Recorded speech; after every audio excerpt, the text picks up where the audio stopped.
Tapos na ang BICAM. 5 araw bang inabot?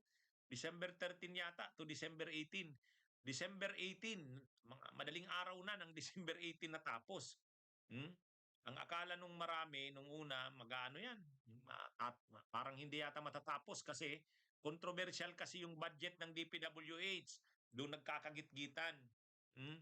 Kumbaga, ang naiisip na yung budget ng DPWH, hindi yun maano, hindi mariresolba yun. Kasi ini-insist ng mga kongresista na yung 54 billion ay ibalik. Ha? Yung 54 billion na ibalik, 54 billion na pundo ng DPWH. Ganon din yung stand ng DPWH at saka ng executive department. Hmm? May statement si ang Malacanang sa pamamagitan ni Yussi Claire Castro na sinusuportahan ng Malacanang yung ini-insist ni Vince Dizon na dapat ibalik yung tinapyas na yon kasi maaapektuhan na ang implementations ng mga projects. Masyado ng magkakaproblema sa mga bidding, magkakaproblema sa implementation, magkakaproblema. Kaya ini-insist ng DPWH at ng Malacanang na ibalik 'yon, yung 54 billion. Hmm? Ah, ganun din ang Kamara. Siguro kasi yung mga projects na yun na tinapyas ng Senado, projects nga yun ng mga kongresista.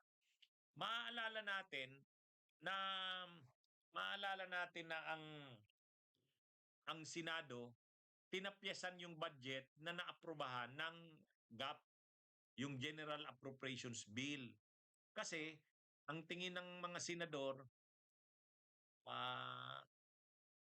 masyadong mahal, overpriced yung mga materyales, ay sinabi na ni Secretary Vince Dizon ng DPWH na kapag inalis yung mga overpriced, kapag binawasan yung mga project, yung costing ng mga projects na yun, maraming matitipid.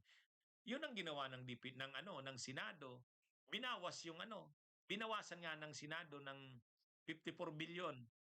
54 billion. Kaya lang, pagdating sa BICAM, gustong ipabalik ng mga kongresista. Ngayon, anong kinalabasan? Siguro nagtatanong kayo, anong kinalabasan? Anong kinaabutan?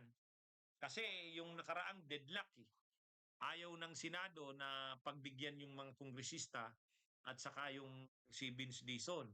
Sila Vince Dizon naman at mga kongresista, talagang ini-insist nilang dapat yon, ibalik yung tinapyas na yun ng Senado. O, ang napagkaisahan, binalik yung tinapyas, no? Binalik. Mm, Kumbaga, may tinapyas pa rin pero hindi na ganun kalaki. Magkano na lang ang tinapyas ng Senado? Mula sa dating 54 billion na tinapyas ng Senado, 20.7 billion na lang ang tinapyas.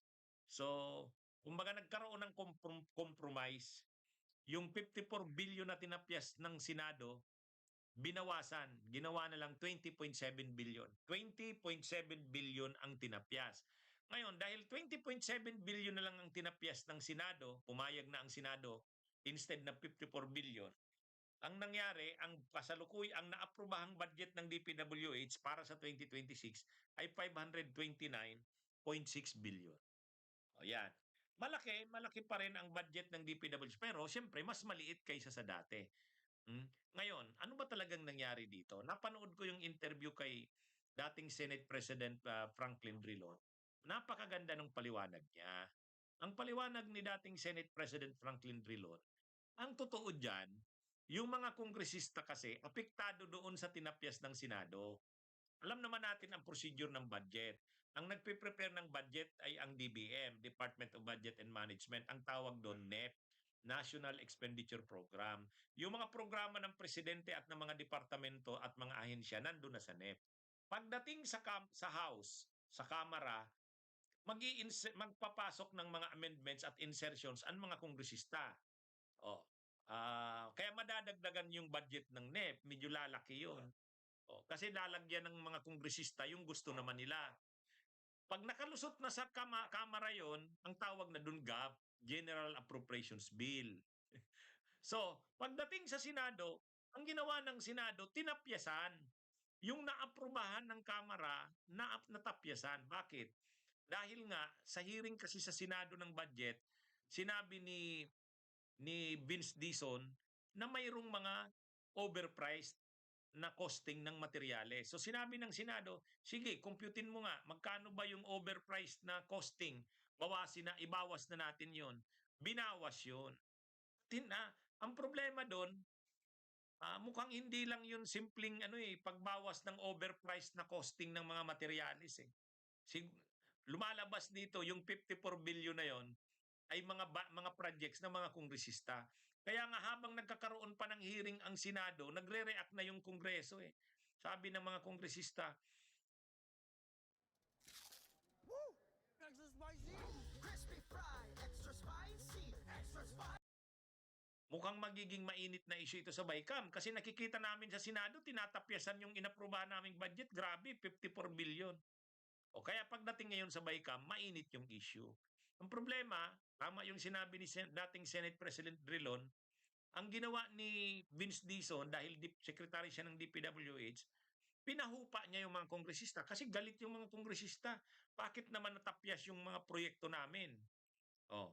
Kaya ang ginawa ni Vince Dizon, siya na yung nagtatanggol ng budget. Kasi magagalit nga ang mga kongresista eh. Ngayon, ang punto naman ni dating Senate President Drilon, dapat hindi nagpa-hostage ang DPWH at ang executive sa sa Kamara.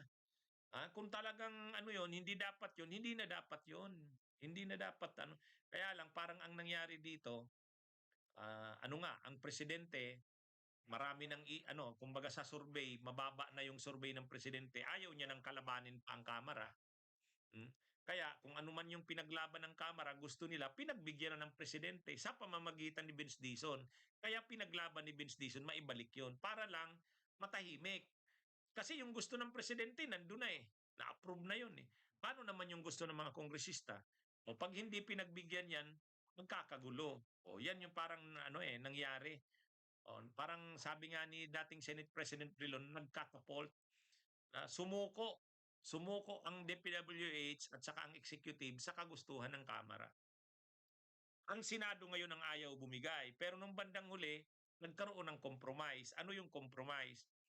Para lumabas na hindi naman nakakahiya ang Senado na parang bigla itong bumigay, nag-apologize si Vince Dizon para palabasin na nagkamali siya sa sinabi niya sa Senado na ang costing ng mga materyales ay napakataas. Binawi niya yon. Sabi niya may mali sa nauna kong presentation. Yun ang ginamit na dahilan ng Senado para pagbigyan na.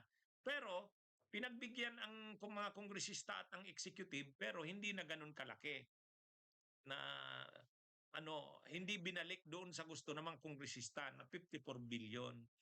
Anyway, yan talaga ang masaklap dito sa budget natin. Talagang ang mga kongresista talaga nila parang may warning ng kahalo. O sige, ayaw niyong aprubahan yung budget namin. O sige. So, kaya lang sa bandang uli, yun na yung napagkompromisan. Kaya ang napagkasunduan dyan, tinapyasan pa rin ang budget ng DPWH pero 20.7 billion na. Malungkot kasi dapat talaga pinaglaban ng Senado kung ano yung dapat. Kaya lang, humanap sila ng parang win-win solution. Yun na yun. Bunyog, bunyog, halikan na kasama ka. Bunyog, kapag buklod ay may pag-asa. Luzon, Visayas, Mindanao, isa ang pananaw. Sa bagong Pilipinas ang bunyog isisigaw. Bunyog, bunyog.